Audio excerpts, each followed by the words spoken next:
Today, we are examining a passionate audio transcript that sharply critiques media figures Candace Owens and Tucker Carlson for platforming dangerous conspiracy theories regarding a high-profile murder case before transitioning into a promotional segment for a health service. Yeah, it's definitely a very intense piece of audio to listen to. It really is. And I mean, the submitter has this incredibly clear moral stance and a really distinct, engaging voice that establishes strong boundaries, but we need to jump right into the feedback. Modulating the emotional intensity of the language will significantly broaden the material's persuasive appeal and keep the audience focused on the core argument. Right, because right now, the weakness is that the hosts are relying heavily on these really extreme ad hominem attacks. Exactly.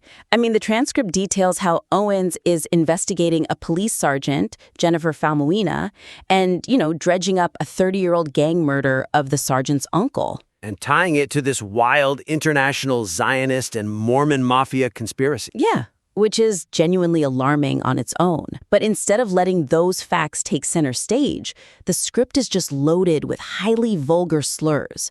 They call her the worst person on the planet and use this really hyperbolic imagery about her, lap dancing Satan. Lap dancing Satan. Yeah, wow. I mean, a listener might argue that stripping out that anger kind of sanitizes the commentary, right? Especially for a channel that's known for this fiery tone.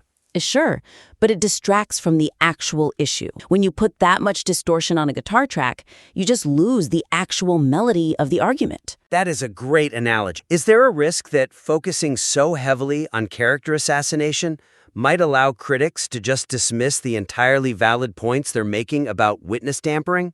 That's exactly the risk. So the suggestion for improvement is to replace those superficial insults with sharp, consequence-focused criticisms that highlight the real-world danger of the actions without sacrificing the passionate tone. Okay, so how do we actually do that in practice?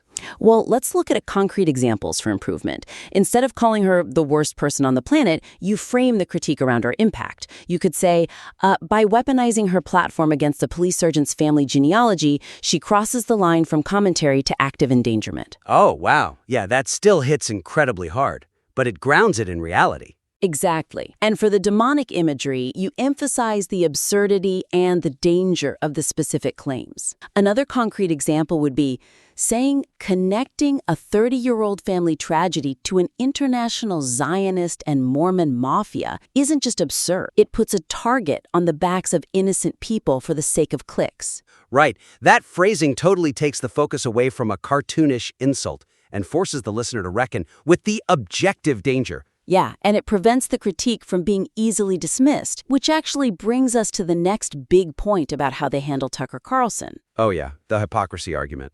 Yes. The accusation of hypocrisy against Tucker Carlson requires a stronger evidentiary bridge to land with maximum impact. For sure. Because right now, the weakness is that the transcript plays this montage of Carlson defending Owens and her earnest search for the truth. The milk bar TV montage. Yeah. Right, that one. And then it abruptly pivots to calling Carlson a hypocrite because he allegedly shuts down independent pundits who play his clip. The connection there feels so disconnected. It just assumes the listener intuitively grasps the double standard without it being fully unpacked. Yeah, that makes sense. But could the evidence supporting his hypocrisy be tied together more tightly? Like, what if we looked at it from the perspective of an undecided listener who really needs those dots connected between protecting Owens and striking down independent pundits? That is exactly what they need to do. The suggestion for improvement is to explicitly connect his philosophical defense of free inquiry with his tangible actions to suppress it, making the contrast impossible to ignore. So weaving his own words around his actions so tightly that it becomes a trap. Exactly. Let me give you some concrete examples for improvement. You can introduce the copyright point by contrasting it directly with his own words.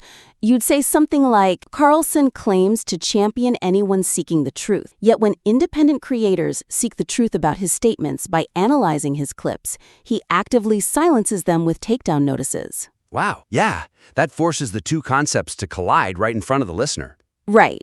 Or you could reframe the emotional reaction into a logical trap. So another example would be, if honoring the truth means supporting any investigation, no matter how wacko, as he claims for Owens, Why is analyzing Tucker's own broadcasts suddenly off limits? That is so much stronger. You are taking what was basically just a complaint about YouTube copyright policies and elevating it into a profound critique of media ethics. Exactly. It makes the argument incredibly sticky. But, building that kind of logical, ethical argument requires immense trust from the audience. It really does, and trust is fragile, which I think leads perfectly into how they handle the ad read. It does. Integrating the promotional segment more organically will maintain the listener's trust and preserve the momentum of the preceding political commentary. Because the transition right now is rough. The weakness is that the transition from discussing Tucker Carlson's nepotism to the host's sister and then immediately into a read for superpower causes severe tonal whiplash. Yeah, they go from this intense takedown of media ethics straight into a 100-biomarker holistic health chatbot. It entirely disrupts the serious nature of the preceding critique about truth. I wonder, though, if we've considered how a jarring ad pivot might completely deflate the righteous indignation built up in those first 10 minutes. Is that connection fully established, or is that an area to potentially bolster using the core theme? It definitely needs bolstering. An audience categorizes the host as a truth teller during these serious segments. When you force a clumsy segue about nepotism to get to a blood draw service, they suddenly see you as a salesman. Right. It risks breaking that spell of authenticity. So the suggestion for improvement is to create a thematic bridge using the overarching concepts of the episode, such as seeking real answers or relying on actual data instead of conspiracies, to seamlessly introduce the sponsor. I love that. You never let the listener's brain shift out of that truth-teller paradigm. Exactly. Here are some concrete examples for improvement. You can use the theme of data over conspiracy. The host could say, "We've spent this whole time talking about media figures who rely on wild conspiracies instead of facts. When it comes to something as important as your health, you can't afford to guess. You need actual data. That's why my sister and I use superpower." Ooh, that is so smooth. The arena just shifts from politics to biology, but the philosophy is exactly the same. Yeah, or you could use the theme of taking control back from bad actors.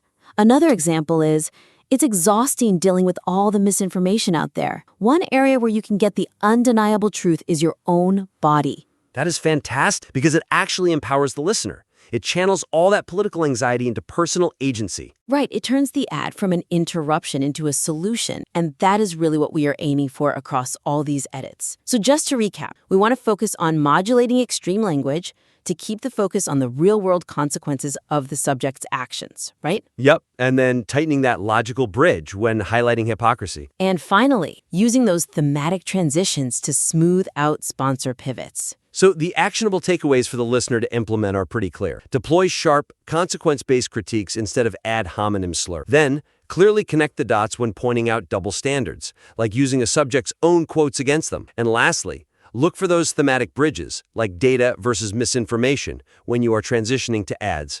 Absolutely. Those structural and tonal edits will make a massive difference. We warmly invite the listener to apply these changes and submit their revised work back in again for another critique.